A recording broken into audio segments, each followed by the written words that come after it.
දැන් ඊපෙරද මම දැක්ක කබීර් හෂිම් කියලා තියෙනවා. මේ අවුරුදු දෙසැම්බර් මාසේ සජිත් ප්‍රේමදාස ජනාධිපති වෙනවා කියලා. මං කල්පනා කොහොමද ඒක වෙන්නේ කියලා. හම්බෙච්ච වෙලාවක අහගන්න වටිනව නේ. මොකද මේ අවුරුද්දේ ජනාධිපතිවරණයක් නැහැ. අපට ජනතාව ඡන්දෙ දුන්නේ ජනාධිපති බලය දුන්නේ අවුරුදු කීයකටද? 5කට. තාම අවුරුද්දක්වත් ගෙවුන්නේ නැහැ. මාස 7යි තාම. මේ අවුරුද්දේ ජනාධිපතිවරණයක් නැහැ. ජනාධිපතිවරණයක් කියන්නේ තව අවුරුදු 5ක් ගියාට පස්සේ. එතකොට කොහොමද සජිත් දෙසැම්බර් මාසේ ජනාධිපති වෙන්නේ? අපට තේරෙන්නේ නැහැ. වෙන රටක දන්නෙත් නැහැ. ලංකාවේ නම් බෑ.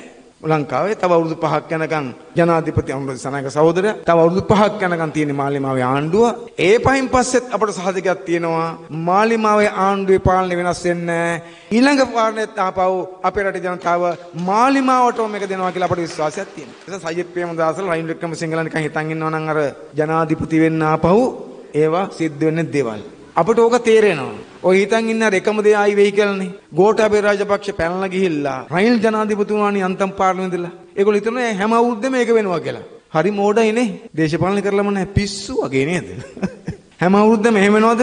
ජනාධිපතිනෙක් කෙනෝ මිනිස්සු පාරට බහිනෝ ජනාධිපති පැනලා යනවා පාර්ලිමේන්තුවට පහදෙක් ජනාධිපතිතුමා. එහෙම වෙනවද? නෑ. ඒ ගෝඨාභයට එහෙම වුණාට ඒව මාලිමාවත් එක්ක සෙල්ලම් බෑ.